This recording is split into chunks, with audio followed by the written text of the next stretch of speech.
Okay, members and friends, as you can see, I'm still setting up Andre's room here. This was Auntie Shimei's. She left it for him. I just got that the other day. It's a puppet. I'm fixing up things in here. Right? Big chunk of salt. Solid as a rock. I braced the wall unit on both sides. You can see. Well, it's behind the books there. Right. Let me just stand back a little bit here. I did this all day yesterday. Right. There's some of those. Have some, trying to move slow. Have some more up there. I also have some in a box.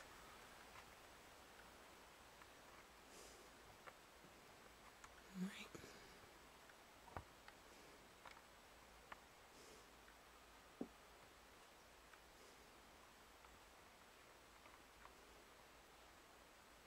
My daughter called me yesterday to pick her up because she was fighting with the father in a recovery house that doesn't seem to be working, and got in the car, accused me of stealing $40 from her card.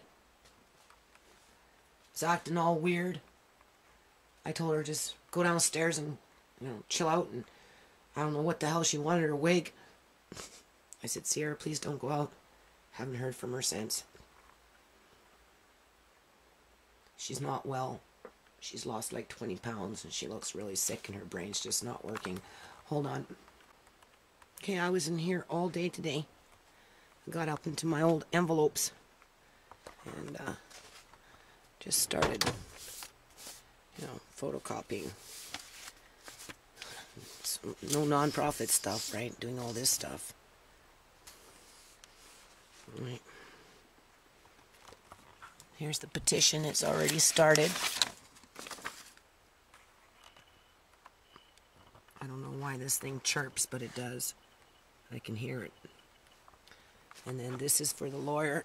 If I get one, I don't even know if I'm going to get one yet. Or the judge or somebody. Because this is ridiculous. Like, totally ridiculous. A letter I wrote to social services in 2010 because they wanted her to move out. And they weren't factoring in all the stuff that was going on in here. In this house with her and her boyfriend and whatnot. Hold on.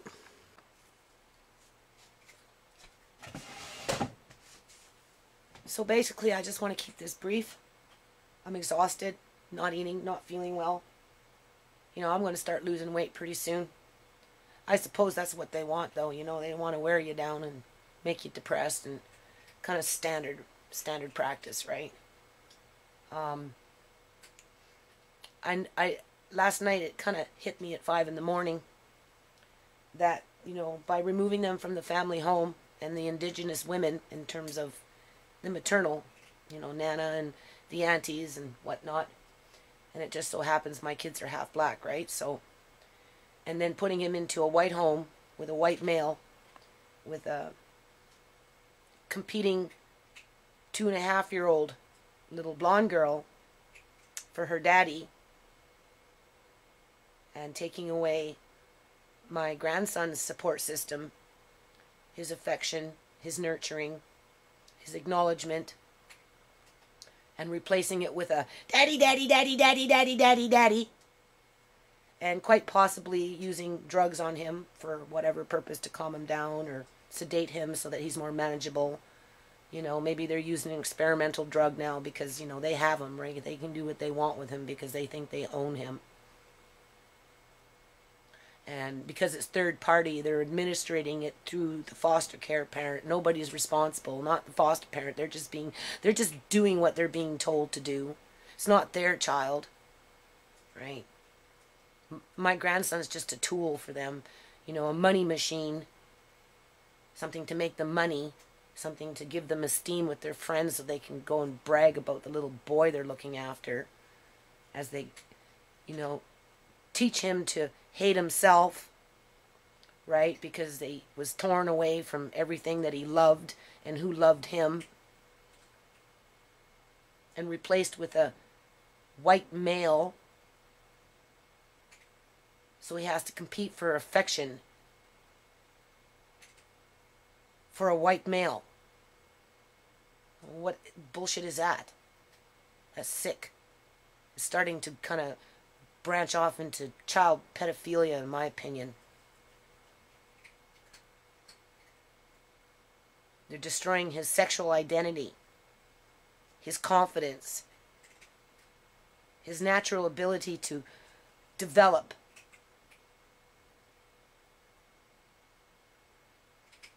I can't believe this is happening. They take a little child, never had a major injury where he ended up in the hospital, you know, never had a serious illness where he ended up in the hospital. His words were progressing. He was starting to put 2 words, 3 words together and developing sentences right before they took him out of here. And now he's not even saying 1 word except for daddy, daddy, daddy, daddy, daddy, daddy, daddy. As he's clinging on to a white man. Because the little white girl wants her daddy. So my grandson's going to compete for the same attention that the little white girl wants. But that's all brainwashing. That's what they want. They want to brainwash the babies, right? Take away the language, right? You know, show them who's boss at an early age so that when they grow up, they don't fight back. Like, this is some serious twisted shit. And if you notice, these people oftentimes dress the same. They like their, you know, their army boots. You know, their military style trench coats. You know, and they walk with a certain kind of air. They say gangsters walk with a certain kind of air. Well, a lot of these people walk with a certain, and they also interconnecting with each other with their, you know, well, this foundation is independent of the ministry and this and that, but it's not. It's not. There's nothing independent of these groups. Nothing, really. I don't think so. I don't think so. And I went back into my old papers from 2010, 2009, prior to when my grandson was born, and right after he was born. You know, I don't have a lot, but I've got a little bit. And just going back, and even then, as a matter of fact, in April, before my grandson was born, I went to the courthouse and I tried to make an application for custody. I have papers to prove that. But because he wasn't born, there was nothing I can do. And then when he was born, the social workers insisted that I I couldn't. That they weren't allowing it to happen. That they were giving the custody to my grandson. And appoint me fairy godmother that at some point they can blow away. Which they did. And now my daughter has totally lost her mind again. She was already small to begin with and was just got her health back, and she has lung problems to boot too, right?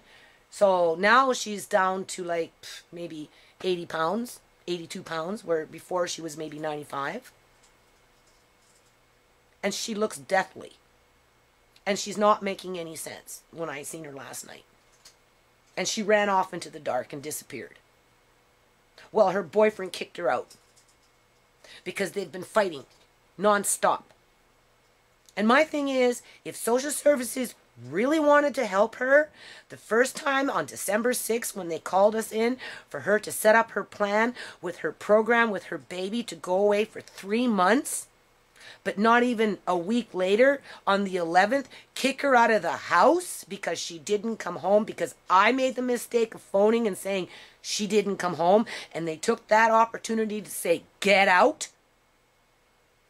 And from that point forward, she's been spiraling down because she had no money except what little bit I could give her, no food except for the few times that I could gather up some bags around here and take it to her, you know, limited amount of clothes, and she was left with the most seediest of all in all of Surrey that nobody ever does anything about, so that they could introduce her to the needle while she was sleeping and having seizures because she couldn't get her methadone. Because these social workers knew it was just a matter of time before everybody went off on fucking holidays. Because they wanted my grandson, plain and simple. They've been wanting him since December of 2010. Because when I go back into my paperwork and I'm reading the stuff and I'm thinking, my God, they sure did put a lot of pressure on her to move out when she wasn't ready. My grandson was born in September. They wanted her out of the house in a violent and abusive relationship where the man was choking her and that's what they wanted her. That's where they wanted her to go live with him. She chose to live with me so that she could be a mom. But we couldn't get rid of him. We have a mile-long freaking don't come restraining orders. He always come, you know, threatened to burn the house down. You know, oh my freaking God. And by staying home, she actually managed to be a parent for 2.5 years until the welfare kicked her out. And left her high and fucking dry with their little, oh, we're going to give you a program. She's going to wave it in front of your face and rub it in. Because we have no intention. Just like they had no intention to take my reference and mail it to the man that has known me since 2003 working on my nonprofit. With children. They're lying all the time, lying. I don't get it.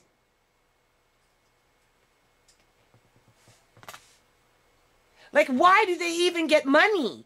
Like, how can you go to bed at night? Like, I think this is a baby industry. I think that's why they allow these women to go out there, you know, do these drugs. My daughter got absolutely zero help when she was pregnant. Zero. The only person who helped her and tried to keep her on track was me. Social services didn't give a rat's ass. They said, wait until the baby's born, then we'll show up. And they did. And they've been waiting. And they tried really, really hard with lots and lots of threats to get her out of this house. Oh, well, we won't be able to help you no more. You better hurry up and move. That's okay, Sierra. I'll help you move when it's time to move. You know? There's BC Housing just right across the street. People going in and out there all the time. She put the application in. Nobody ever phoned for that because that's not where they wanted her because it was too close from home. She would have had help with me, which means she could have kept her baby. But there's like some baby brokering going on in here. Like, I swear there is. Shifting of funds, giving it to the middle class that they can, you know, supplement their incomes. Brainwash the little monkey babies.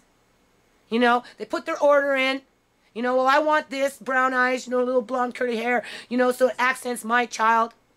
You know, destroy their identity. Destroy their language, right? You know, make them grow up and question their manhood so that the white man can stay up there on the fucking pedestal, right, with the white woman. Because that, ultimately, is what is right in society when you're dealing with institutional racism. Because I look back in the papers and, like, it wasn't like I didn't want asking for lawyers even with them back in those days. Oh, no, you can't. You can't. It's a done deal. She has custody. Even though it was so much violence, it was pathetic. They should be ashamed of themselves for not helping this family in the true context of what we needed. And even this last male counselor, a white male, came into my house because I was having problems with my 17-year-old. They tried to pit her against me like they tried to pit my other daughter against me with the baby when they tried to get her out of the house. You know, they're very good at pitting everybody against each other. You know, conquer and divide. They're masters of that game. And, you know, I told them, I know what will work for my family. You need to sit your butt down since you're a counselor. Let everybody come into the room. You know, my kids, they don't go around punching on each other. They're not allowed to, and if they do, I'll get up in the middle of it and I'll prevent it from happening. Okay? They'll get loud, you know. A few times I've had to call the police to let them know they can't do it. But all in all, my kids don't go around freaking thinking this is a, you know, like one of those boxing rings. It's not the way they grew up. So each one would have found their corner, and all they needed to do was express themselves how they felt about their siblings. Well, my brother doesn't do his dishes. Well, my sister steals my makeup. Well, mine wears my jacket. Well, the other one leaves the baby too long. Or whatever it may be. You know? I just cleaned the dishes and they came along and made a mess. Why should I do it when they don't do it? They would have had their little hollering match for a half an hour, whatever it was. Counselor would have sat there, rolled his eyes, let it blow off the steam, and then he could say, okay, well, there, you got it off your chest. You know, instead of going behind each other's backs and going to your mom and trying to get your mom to figure it out. Because that doesn't work. Because even if I go to them one-on-one and I say, look, you know, you got to stop doing this, you got to stop doing that. You know, at the end of the day, if people don't take responsibility in the house for whatever it is that they're doing, there's going to be problems. And when you got 5 kids and everybody drops paper on the floor and walk away from it and nobody says it's my paper, I mean, the paper starts to pile up, right? And nobody learns anything. That's just family. That's the way it is. You know, unless you want to run around after them 24/7, you know, cleaning up after them and giving them shit for it. And I've lived a hard life. I've had lots of things to do, so I can't be there 24/7. But that counselor failed my family. As a matter of fact, I think it was that counselor that started the ball rolling. Because he's the one that sat up there and said, oh, in 2003, they took away your family. You lost your family crest. No, you people took it away. Just like you came in here now and you took away my grandson. Because it's that mentality that you, in the know, you know, in the know. I think that's what they call it, the know. Now, no, N-K-N-O-W. You know, it's a middle class union thing. You know, it's a cliquey group. Because he didn't do his job. He really didn't. He just used me for information, find out what was bothering me. I told him what would work, and he ignored it. And instead, he made arrangements so that social services could come in here and take my grandson while they pushed my daughter to the fucking edge. Like literally. Pushed my daughter to the edge. And I am sitting here on the 21st, because yesterday was Sunday and it's going on 1 in the morning, 12:30, 1 in the morning. So it must be the 21st of January, 2013, wondering if my daughter is going to end up dead between now and Thursday. And I'm not kidding. That's how bad she is. And then they put the onus on her and said, well, she could have signed up for the program if she really wanted it. Well, no. Because she was homeless. And she had the choice of either sitting on the cement, waiting for the cops to come and harass her, or be beat up out in the fucking streets, or go into the one place where she knew she could put her head down, but she didn't understand because there's something wrong with my daughter in terms of mental illness and, you know, brain damage and all this and lack of methadone, that these friends aren't her friends because at the end of the day they doped her up even more and gave her shit that was almost making her die. Just so they could get her addicted to the needle, so now that they can sell her off underground. So they can go get high and collect a welfare check. Because they lost their kids a long time ago. But to end it on this note, my grandson is learning to cling on to a white man. He doesn't have his aunties to nurture him. He doesn't have his nana to give him affection and confidence. He has a white man to give him those things. Well, he competes for that affection, which makes it even worse because it's creating anxiety and learning disabilities and language problems at a very early age. And this is something that white people like to do. They're famous for it. They did it to the blacks, they did it to the Indians, and it seems like they haven't stopped. There is baby brokering going on in Surrey, BC, Canada, through the Ministry of Children and Family Development. Again, there is nothing social about this freaking ministry. They walk around, they act like they're in, you know, the sergeant. They use body language to intimidate you and trickery.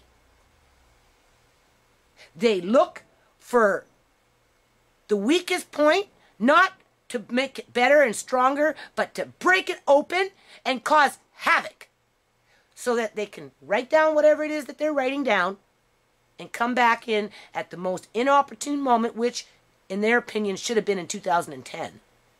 But my daughter made the right decision by staying with her family. And that's why she managed to raise her child out of all these drug addicts in Surrey, BC, Canada. She was actually one of them that could keep her child for almost 2.5 years. Social services made sure that didn't last very long, because what little program they offered her was a joke, because it was never intended for her to go. Because if it was, when I made that phone call, they could have said, that's it, you're going next week, no ifs, ands, or buts about it, get your bags packed, versus get out. And now my grandson has been kidnapped, brainwashed. His sexual identity is being damaged because he's finding his affection with a white male under the competition of a white female infant. Well, the mother is probably painting her nails. The foster mother, that is. You know, those wives, what do they call that? Housewife. Right, she's a housewife.